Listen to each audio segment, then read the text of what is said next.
Bismillahirrahmanirrahim. Assalamualaikum warahmatullahi wabarakatuh. Nama saya Lisana Yani dengan nomor NIM 1908102035 akan menjelaskan mengenai active learning dalam pembelajaran bahasa Arab. Pengertian active learning menurut Melvin L. Zimmerman 2009 yang dinamakan belajar yang aktif ialah yang setidaknya harus dapat melibatkan dan memperhatikan 5 faktor utama, yaitu pengolahan kerja otak, gaya belajar, sosial proses belajar, kekhawatiran tentang belajar aktif, dan perlengkapan belajar aktif atau sarana prasarana. Nah, jadi apa sih pengertian active learning?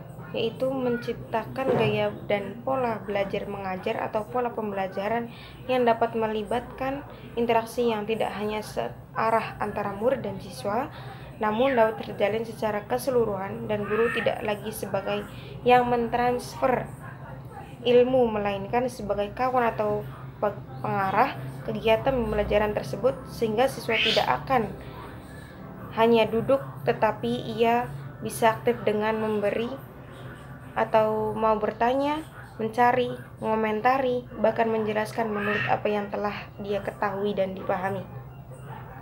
Nah, apa saja tujuan active learning? Yang pertama yaitu tujuan dari cara belajar siswa aktif atau active learning ialah agar dapat menjadikan siswa aktif dan kondusif ketika belajar, terwujudnya suasana belajar yang dinamis, efektif, efisien, serta jauh dari suasana yang menjenuhkan dan membosankan. Yang kedua, menjadikan siswa aktif sejak awal, mulainya pada pembelajaran. Yang ketiga, membantu siswa mendapatkan pengajaran, keterampilan, dan sikap secara aktif. Yang keempat, pertahankan agar belajar tidak terlupakan.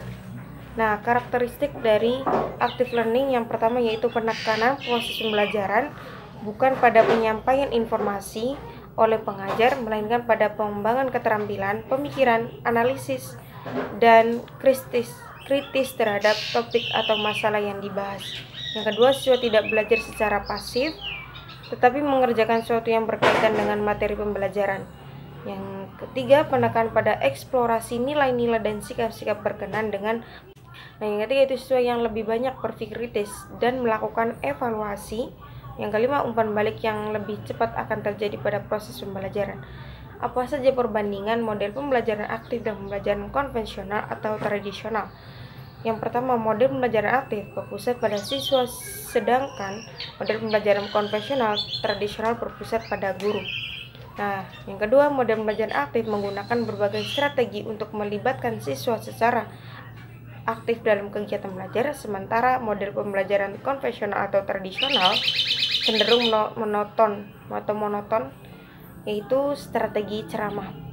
Nah, yang ketiga, model pembelajaran aktif menggunakan beragam sumber informasi dan banyak, sementara model pembelajaran konvensional atau tradisional sumber informasi utama dan seringkali satu-satunya adalah guru. Nah, contoh-contoh active learning.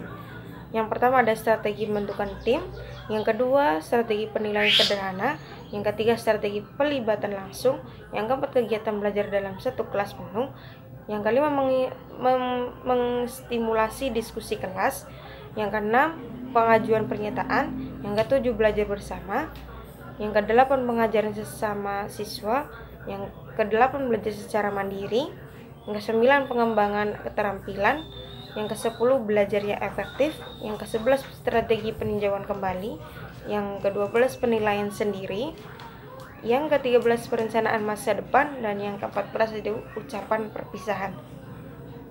Nah, apa saja peran guru dan murid? Di sini peran guru sebagai dalang atau dapat dikaitkan sutradara dalam pembelajaran aktif harus dapat menyajikan pelaksanaan proses pembelajaran sebagus dan semenarik mungkin, sehingga seorang guru harus benar-benar profesional di bidangnya itu, baik secara kualifikasi maupun secara profesi. Yaitu peran murid di sini, murid sebagai media atau yang menjalankan ataupun yang diarahkan oleh guru, baik itu tentang permainan dalam pembelajaran ataupun strategi, metode yang bertujuan untuk terlaksananya active learning yang baik. Kurang lebihnya mohon maaf. Bila itu berkali daya waridawal inayah. Wassalamualaikum warahmatullahi wabarakatuh.